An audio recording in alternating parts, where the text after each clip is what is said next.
Praise lord, హల్లెలూయా. మన రక్షకుడును మన ప్రభువునైన యేసుక్రీస్తు అతి శ్రేష్టమైన పుణ్యనామమున దేవాతి దేవునికి కృతజ్ఞతాస్తుతులు నేను చెల్లిస్తున్నాను.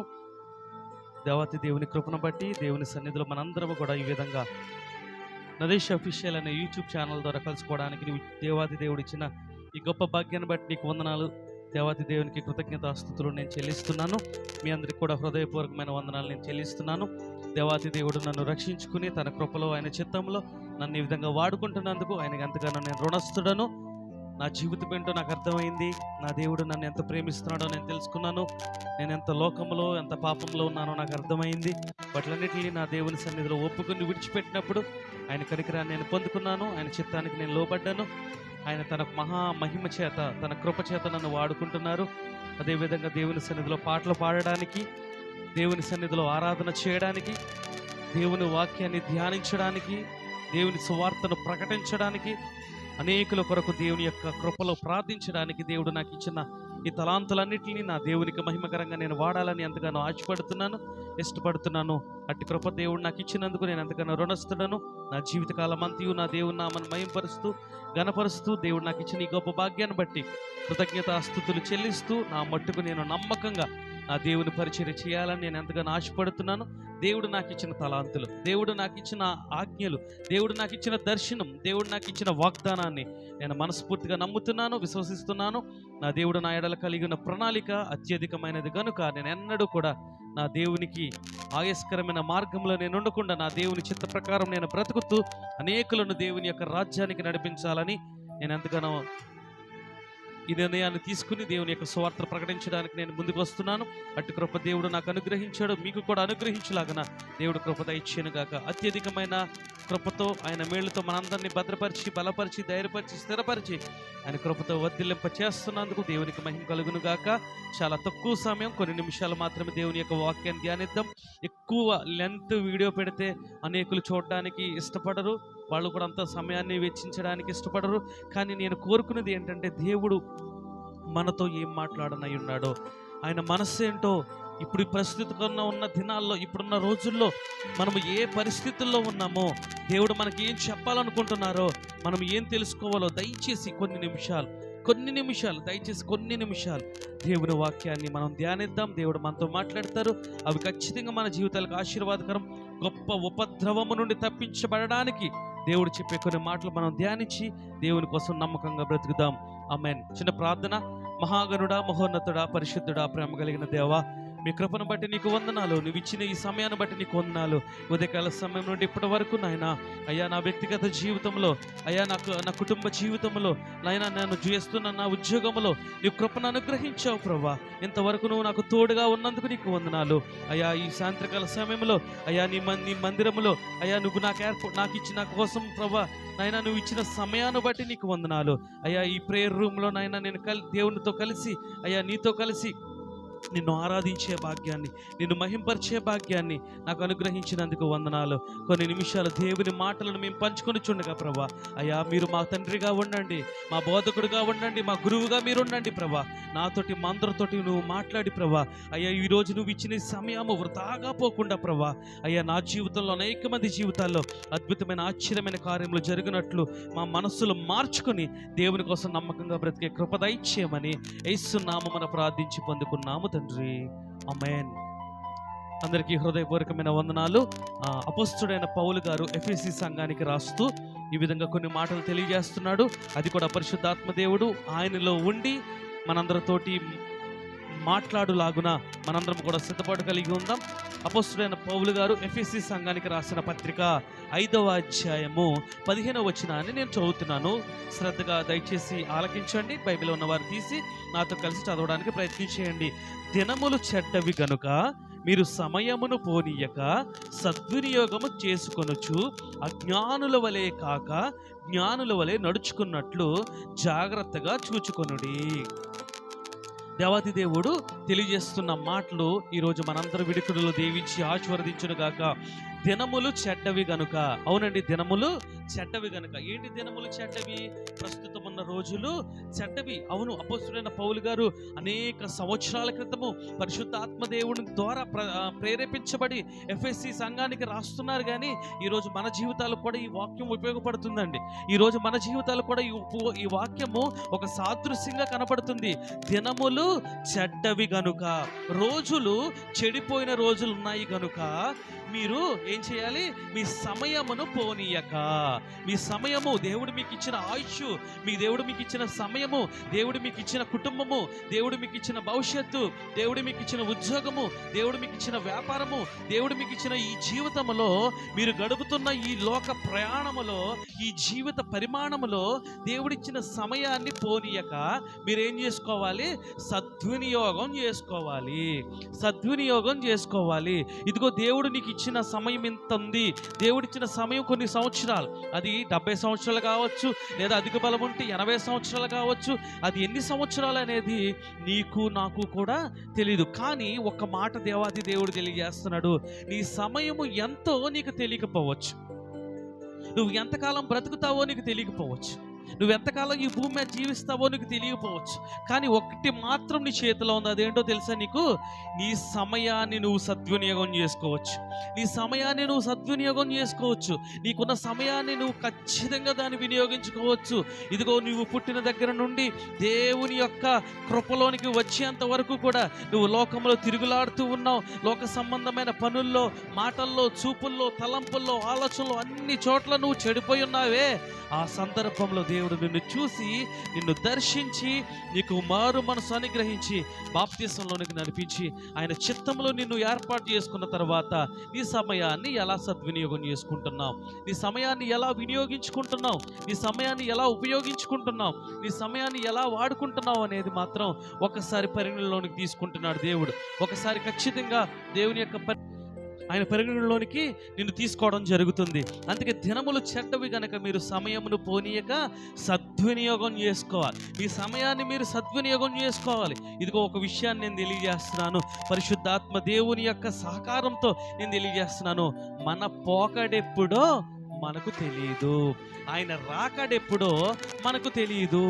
ఏది ముందు జరుగుతుందో మనకు తెలియదు. కానీ మన పోకడైనా ఆయన రాకడైనా నీ ఆత్మ సిద్ధపాటు కలిగి ఉంటే, నువ్వు దేవుడిచ్చిన సమయాన్ని కనుక సద్వినియోగం చేసుకుని, నువ్వు మారు మనసు పొంది బాప్తిసం తీసుకుని దేవుని మందిరానికి క్రమం తప్పకుండా వెళ్ళి నీ బాధ్యతను నువ్వు నిర్వర్తించి పరిశుద్ధమైన జీవితాన్ని జీవిస్తూ దేవుని యొక్క బల్లలో చేతులుంచి ఆయన శరీరము తిని ఆయన రక్తము తాగి ఆయన సన్నిధిలో బహుబలముగా వాడబడి దేవుని యొక్క చిత్తానికి లోబడి యథార్థముగా ఇద్దరు వ్యక్తులు మాత్రం ఖచ్చితంగా మనలను పరిశీలన చేస్తారు. ఒకటి నజరేయుడైన యేసు క్రీస్తు ప్రభుల వారు, రెండోది మన మనస్సాక్షి. వీళ్ళిద్దరికీ గనక నువ్వు లోబడి భయభక్తులు కలిగి గనక నువ్వు జీవిస్తే నువ్వు దేవుడిచ్చిన సమయాన్ని సద్వినియోగం చేసుకోగలవు. దేవుని యొక్క ఇచ్చిన సమయాన్ని నువ్వు దుర్వినియోగం చేయవు.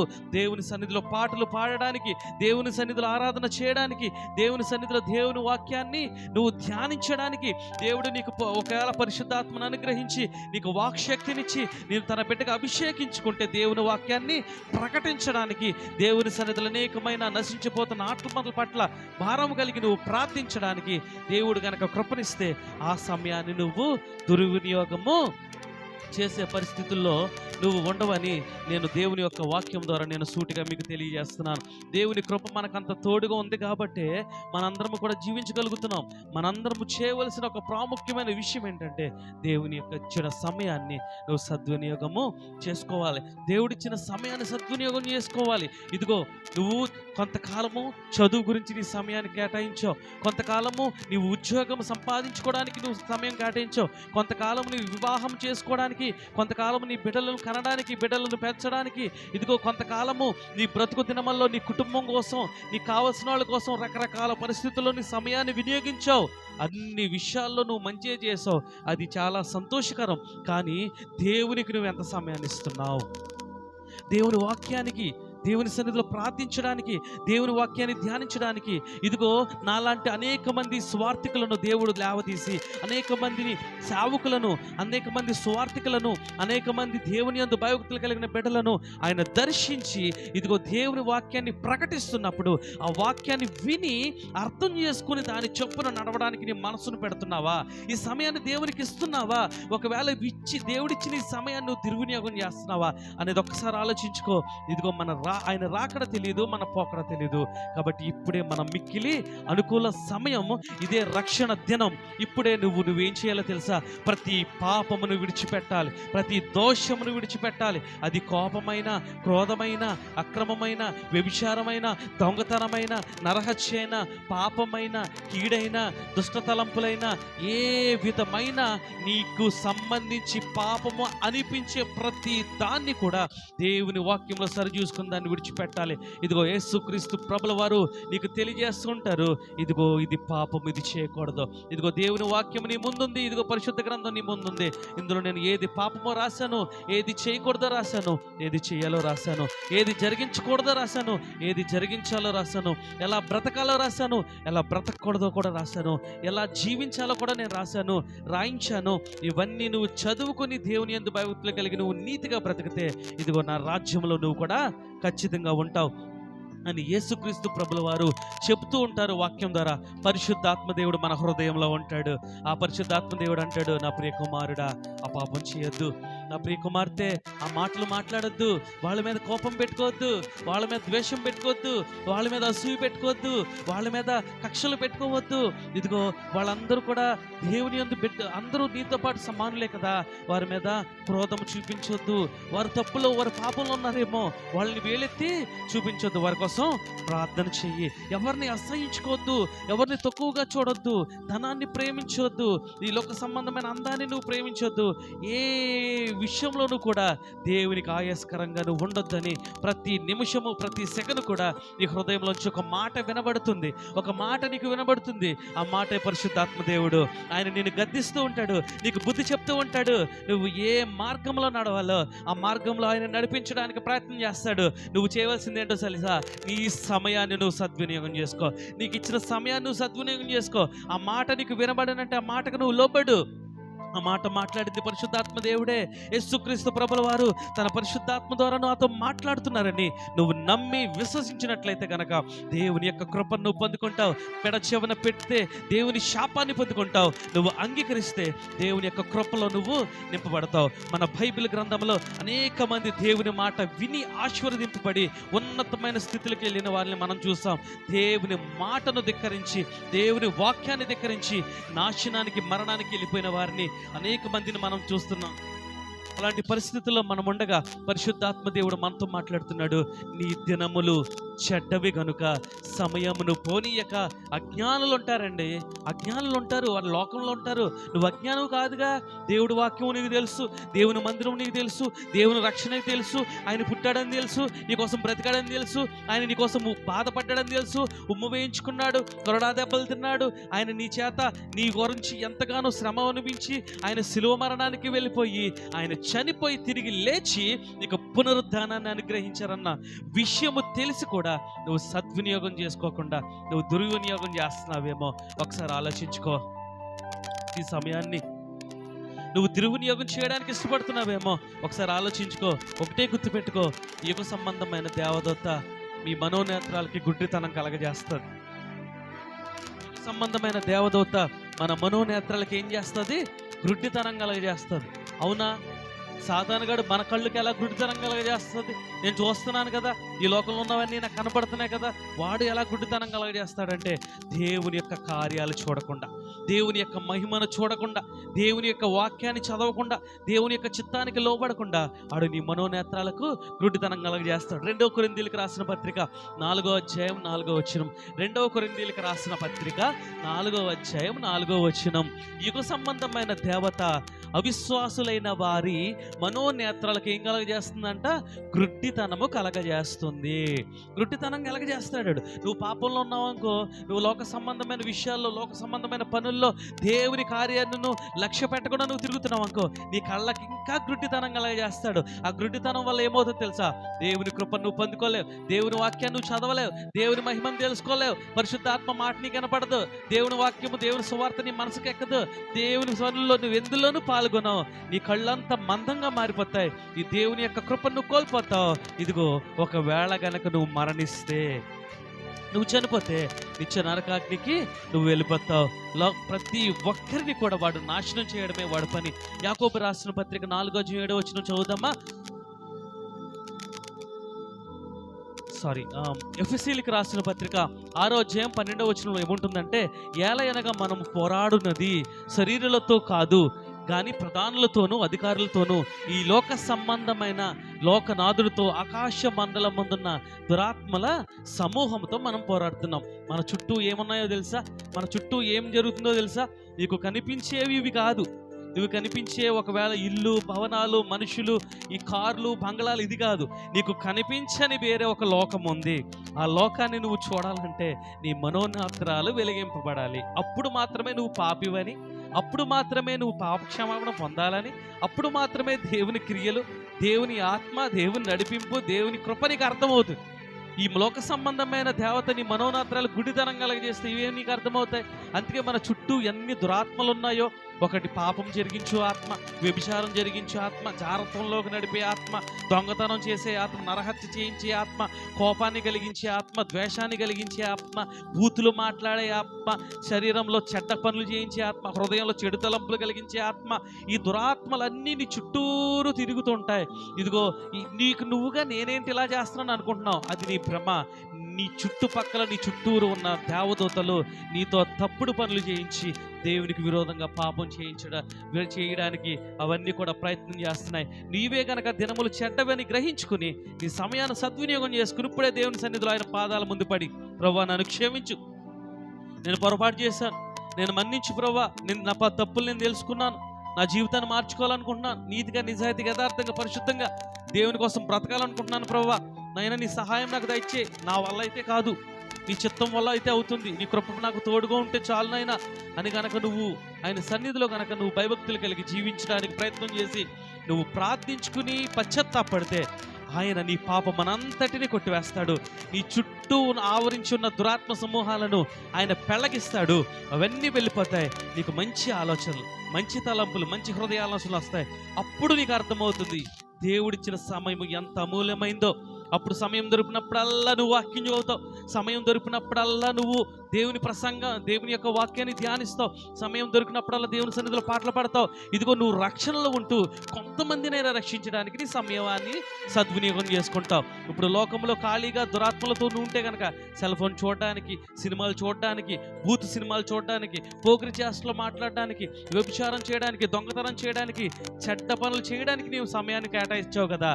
ఇక్కడి నుంచి నువ్వు ఏం చేస్తావు తెలుసా? దేవుని సన్నిధిలో ప్రార్థన చేయడానికి, యథార్థమైన జీవితాన్ని గడపడానికి, నీతిగా బ్రతకడానికి, దేవుని శక్తిని పొందుకోవడానికి, దేవుని సన్నిధిలో ఉపవాసం ఉండడానికి, దేవుని కృపను పొందుకోవడానికి, దేవుని స్వరాన్ని వినడానికి, దేవుని దర్శనాన్ని చూడడానికి, దేవుని యందు భయభక్తులు కలిగి దేవుని యొక్క సన్నిధిలో పాడి స్తుతించి గణపరిచి దేవుని ఆరాధించి గొప్ప వెలుగుగా, జ్యోతిగా వెలగడానికి, ఆయన నిత్య రాజ్యంలోనే ఉండడానికి దేవుడు కృప చూపుతాడన్న నమ్మకం నీకు ఉంటుంది. నీ సమయం నీకు అర్థమవుతుంది. కాబట్టి నువ్వేం చేస్తావు తెలుసా? ఈ సమయాన్ని నువ్వు సద్వినియోగం చేసుకుంటావు. పరిశుద్ధాత్మ దేవుడు ఈరోజు తెలియజేస్తున్న మాటలు ఏంటో తెలుసా? దినములు చెడ్డవి గనక సద్వినియోగం చేసుకో. రేపు ఏం జరుగుతుందో మనకు తెలియదు. ఆయన రాకడైనా అవ్వచ్చు, మన పోకడైనా అవ్వచ్చు. ఈ రాత్రికాల సమయంలో ఈ మెసేజ్ నేను మాట్లాడి దేవుని కృపను బట్టి అప్లోడ్ చేస్తాను. ఈ రాత్రి ఏం జరుగుతుందో మనకు ఎవరికీ తెలియదు. దేవుని రాకడో తెలియదు, మన పోకడో తెలియదు, రేపు ఏం జరుగుతుందో మనకు తెలియదు. కానీ ఈరోజు వాక్యం బోధిస్తున్న నేనే కానీ, వాక్యం వింటున్న మీరే కానీ రక్షణలో లేకపోతే, పరిశుద్ధతలు లేకపోతే, యథార్థతలు లేకపోతే, దేవుని దర్శనాన్ని పొందుకోకపోతే, దేవుని అభిషేకం లేకపోతే, దేవుని యొక్క పరిశుద్ధ గ్రంథంలో ఒక మాట ఉంది, ఆత్మ లేనివాడు నా వాడు కాదు అంది. నువ్వు దేవుని యొక్క పరిశుద్ధ ఆత్మను పొందుకోకపోతే నీకు రక్షణ ఏది? నీకు మారు మనసు ఏది? దేవుని యొక్క ఆత్మను పొందుకుంటేనే కదా పరిశుద్ధ ఆత్మలో నీలో కార్యం చేస్తాడు కదా. ఆయన ఏది చేయాలో ఏది చేయకూడదు నీకు తెలియజేస్తాడు. అప్పుడు నువ్వు నీతి మార్గంలో నడుస్తావు. నీ దినములు లెక్కించుట నాకు నేర్పుమని ఎలాగైతే దావీదు భక్తుడు అలాగన్నాడు, అలాగే నువ్వు కూడా నీ దినాలని నువ్వు లెక్క పెట్టుకుంటావు. దేవుని సన్నిధిలో నమ్మకంగా బ్రతుకుతావు, పరిశుద్ధంగా జీవిస్తావు, దేవుని రాకడకు సిద్ధపడతావు. ఇదిగో నేను చనిపోతే నా దేవుని ముందు నేను నిలబడగలిగే శక్తిని నేను పొందుకున్నాను. ఇదిగో నా దేవుని సువార్త నేను ప్రకటించాను, నా దేవుని సన్నిధిలో పాటలు పాడాను, ఆరాధన చేశాను, నా దేవుడు నాకు ఇచ్చిన తలాంతులన్నీ దేవునికి మహిమకరంగా వాడాను. ఇదిగో అనేక మంది దేవుని సువార్త విన్నారు, కొంతమంది రక్షింపబడ్డారు. దేశయ్య నీ ముందు నేను నమ్మకంగా ఉన్నాను, నువ్వు ఇచ్చిన తలాంతులు వాడుకున్నాను, నువ్వు ఇచ్చిన సమయాన్ని వాడుకున్నాను, ఇదిగో సువార్త ప్రకటించాను. కొంతమంది వాక్యం విన్నారు, ఈ 10 మంది రక్షింపబడ్డారు. ప్రభువా నువ్వు నాకు ఇచ్చిన భాగ్యాన్ని వాళ్ళు కూడా పొందుకోవడానికి కృప చూపవు అని ఆయన ముందు నువ్వు నిలబడితే ఆయన ఒకే ఒక్క మాట అంటాడు, బళ నమ్మకమైన మంచి దాసుడా, నా కొరకు నువ్వు శ్రమ పడ్డావు, నేను చెప్పిన మాట నువ్వు విన్నావు, నమ్మకంగా బ్రతికావు, నాతో పాటు యుగయుగాలు జీవిస్తావు, నాతో పాటు సంతోషించు అని నిన్ను ఆశీర్వదించి నేను కూర్చోబెట్టి నీకు జీవ కిరీటం పెట్టి ఆయన నిన్నతో పాటు ఆనందిస్తాడు. ఆయనతో పాటు మరి ఎక్కువగా నువ్వు ఆనందిస్తావు. ఆ కృపను పొందుకోవాలంటే ఏం చేయాలి తెలుసా? మన సమయాన్ని సద్వినియోగం చేసుకోవాలి. దేంట్లో? దేవుని ఒక్క వాక్యం చదవడానికి, దేవుని సన్నిధిలో ప్రార్థించడానికి, పరిశుద్ధత కలిగి జీవించడానికి, దేవుని యొక్క చిత్తాన్ని నెరవేర్చడానికి, మందిరపు పనులు చేయడానికి, సేవకులతో కలిసి సేవా పరిచర్యలో పాల్గొనడానికి, అనేక మంది నశించిపోతున్న వారి గురించి ప్రార్థించడానికి, దేవుని సువార్తను ప్రకటించడానికి, దేవుని సన్నిధిలో నీకు ఇచ్చిన తలాంతులు వాడడానికి, దేవుడిచ్చిన స్వరాన్ని, దేవుడిచ్చిన శరీరాన్ని, దేవుడిచ్చిన ఆత్మ దేవుని కోసం ఉపయోగించడానికి, ఈ బలమును దేవుని కోసం నమ్మకంగా ఉపయోగించి నీ కుటుంబంతో పాటు దేవుని పనిలో నువ్వు పాల్గొని నమ్మకంగా జీవిస్తే నీ సమయాన్ని సంపూర్ణంగా నువ్వు దేవుని కోసం, దేవుని మహిమ కోసం కనుక వాడబడితే దేవుని యొక్క చిత్తంలోనూ ఉంటావు, దేవుని యొక్క కృపలోనూ ఉంటావు. అట్టి కృప నీకు నాకు మనందరికీ దేవుడు అనుగ్రహించాలనే ఈరోజు దేవుడి వాక్యాన్ని మనకు అనుగ్రహించాడు. ఆయన ఇచ్చిన వాక్యాన్ని ఎన్నడూ కూడా నువ్వు వృధా చేయొద్దు. ఇదిగో నేను ఆయన చెప్తే వింటాను, ఆయన చెప్తేనే వింటాను, నేను పెద్ద పెద్ద సేవకులు పెద్ద బిషప్లు చెప్తేనే వింటాను అని నువ్వు అనుకున్నావు అనుకో, ఒక మాట నేను దేవాతి దేవుడిని పేరట నేను తెలియజేస్తున్నాను, ఎప్పుడు ఎవరితో దేవుడు ఎలా మాట్లాడతాడో ఎవ్వరికీ తెలియదు. నువ్వు గనక దేవుని వాక్యం అది ఏ రూపాన్నైనా సరే నీ ముందుకు వచ్చిందంటే దాన్ని ఒక్కసారి ఆగి ఆలోచించి విని పరిశీలన తీసుకుంటే పరిశుద్ధాత్మ దేవుడు నీతో ఏం మాట్లాడుతున్నాడో తెలిసిపోతుంది. ఆ మాటను కనుక నువ్వు అంగీకరిస్తే నిత్య రాజ్యానికి వారసుడు అవుతావు. నీ దినములు నీకు తెలుస్తాయి. దేవుడిచ్చిన సమయాన్ని నువ్వు సద్వినియోగం చేసుకుంటావు, దేవుని చిత్తంలో బ్రతుకుతావు. ఈ లోక సంబంధమైన దేవదూత మనోనేత్రాలకి గురుడితనం ఎలాగైతే కలగజేసిందో ఆ పొరలు ఊడిపోతాయి. ఎలాగైతే సౌలు పౌలుగా మారకముందు ఆయన నేత్రములు ఎలాగైతే పొరలు కమ్మి అంధత్వంలోనికి వెళ్ళిపోయాడు, తర్వాత ఆయన పొరలు ఆయన తర్వాత ప్రవక్త వచ్చి ప్రార్థించినప్పుడు ఆయన పొరలు ఎలాగైతే రాలిపోయిన తర్వాత దేవుని యొక్క కృపను మహిమను తెలుసుకుని ఎలాగైతే ఆయన సువార్త ప్రకటించారో అదేవిధంగా ఈ లోక సంబంధమైన దేవదూత కలిగించు గుడ్డుతనమును మనం తీసివేసుకుంటే దేవుని వాక్యం ద్వారా, ప్రార్థన ద్వారా, ఆరాధన ద్వారా దేవుని యొక్క చిత్తానికి మనం లోబడతాం. దేవుని కుమార్తెలుగా మనం మార్చబడతాం. దేవుని యొక్క చిత్తంలో మనం ఉంటాం. అట్టి కృప మనందరికీ దేవాతి దేవుడు కలగ చేయనుగాక. ఆమేన్. సమయం కొంచెం ఎక్కువైంది, దయతో మన్నించండి. కానీ దేవుని యొక్క నడిపింపులో మనం ముందుకెళ్ళాలి కాబట్టి దేవుని కృప తోడుగా ఉండును గాక. ప్రార్థన. పరిశుద్ధుడా, ప్రేమ కలిగిన దేవ, కృప కలిగిన తండ్రి నీకు వందనాలు. ఈ అపారమైన కృప, ప్రేమ, జాలి, దయను బట్టి నీకు వందనాలు. నీవు నా ఎడల చూపిన కృపను బట్టి నీకు వందనాలు. పాపిని, దౌర్భాగ్యుని, ఎన్నికలేని వాడిని, నాకు ఒక రవ్వంతైనను కూడా నీ వాక్యము తెలియదు ప్రవ్వా. అల్పుడినైనా నన్ను నిలబెట్టుకుని ప్రవ్వా అయ్యా కొన్ని నిమిషాలు నాతోటి మా అందరితోటి మాట్లాడారు ప్రవ్వా. మీరు చెప్పిన మాటలన్నీ కూడా మా జీవితాలకి ఉపయోగపడతాయి తండ్రి. కాబట్టి మా దినములు, మా సమయమును మేము సద్వినియోగం చేసుకుని అయ్యా జ్ఞానుల వలకే కాక జ్ఞానుల వలె నడుచుకుని దేవుని కోసం నమ్మకంగా బ్రతికే కృపను మా అందరికీ దయచేయమని యేసు నామమున ప్రార్థించి పొందుకున్నాం తండ్రి. ఆమేన్. Praise the lord.